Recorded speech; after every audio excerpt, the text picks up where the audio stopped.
Our message this morning is titled, God Is.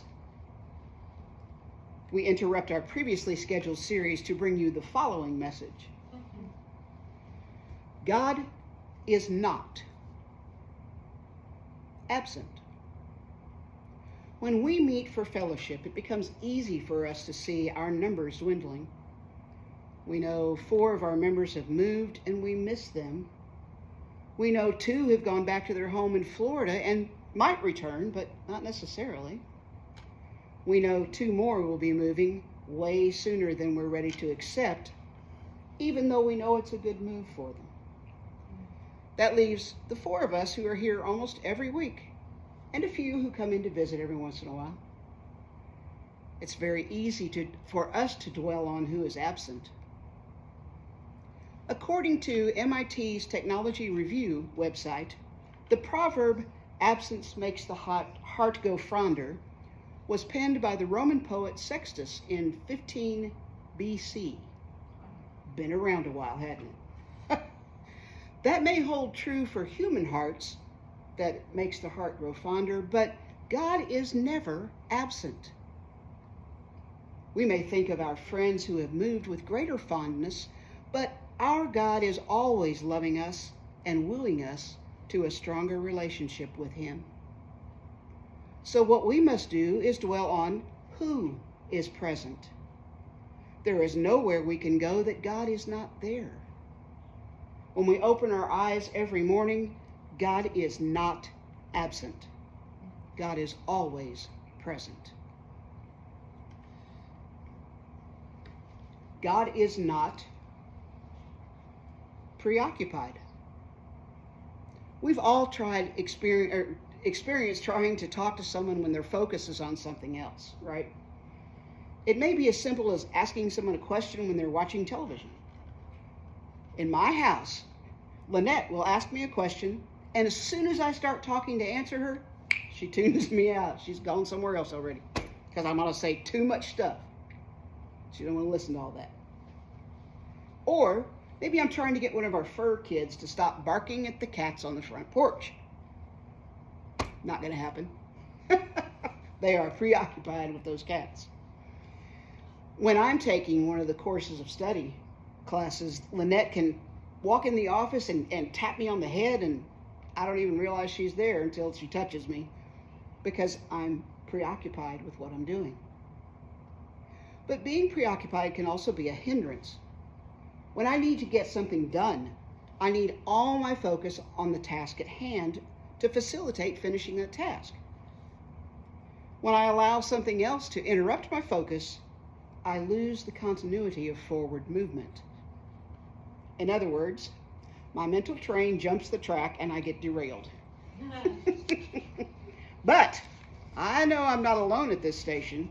Y'all have talked about burnt cookies, hockey puck biscuits, and ice cream that's become Neapolitan soup. These are all testaments to having ourselves being preoccupied. What we must do is keep our focus on God. Nothing is more important nor more powerful than focusing on God. Listen to these scriptures. From the New Living Translation, Psalm 55:22. Give your burdens to the Lord, and He will take care of you. He will not permit the godly to slip and fall. From the New Century Version, Proverbs 16:3, which incidentally I saw on the tractor part of a tractor trailer rig Friday as we were driving back to Woodsboro actually. Depend on the Lord in whatever you do, and your plans will succeed. Because if you're depending on the Lord, most likely you're doing what the Lord has asked you to do or wants you to do. Also from the New Century Version, Isaiah 26, verses 3 and 4. You, Lord, give true peace to those who depend on you because they trust you. So trust the Lord always, because He is our rock forever. And from the Message, Matthew 6:34 that we just heard a minute ago. Give your entire attention to what God is doing right now. And don't get worked up about what may or may not happen tomorrow. God will help you deal with whatever hard things come up when the time comes. See, God is not preoccupied. God is always present. Another God is not. God is not apathetic or disinterested. Several years before I became a licensed local pastor, I attended church most Sundays in Refugio.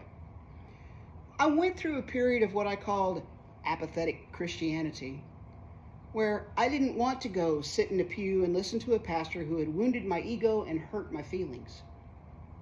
I didn't need to go to church to feel worse than I did at work, so I stayed home quite often.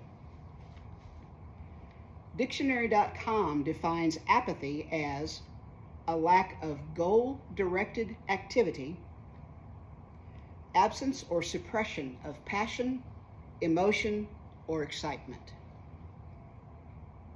You know, COVID gave birth to a pandemic of apathy. We didn't get to go to church became we don't have to go to church. We who are here this morning were most likely brought up to get up, put on our Sunday best, go to Sunday school and church, and then come home to the enticing aroma of the family dinner of roast with potatoes and carrots and yeast rolls and pie for dessert with the flavor depending on the time of the year. Oh man, I just made myself hungrier than I already was. But our time and outlook became more casual since we had to work from home, shop from home, and even church from home. So when the world finally opened back up, some of the folks raced back out to embrace what used to be, but as they say, you can never really go back. The times of solitude, bonding with family, our close family. What's that called? Yeah, anyway. Your pod? Yeah, that'll work. The pod. Yeah. And enforced separation from friends and a little bit further out family and co-workers caused indifference in many people. Nuclear. That's what I was going for. Nuclear family. Yes. Whew, okay. Some people haven't found their new home church after the pandemic of disaffiliation. So they continue to watch a TV evangelist or attend online to feel like they're going to church, when in reality they're probably sitting in their own recliner in their PJs with their cup of coffee. Pretty comfortable way to attend church, but it doesn't quite accomplish corporate worship. Guess what? God is not indifferent. God is not apathetic.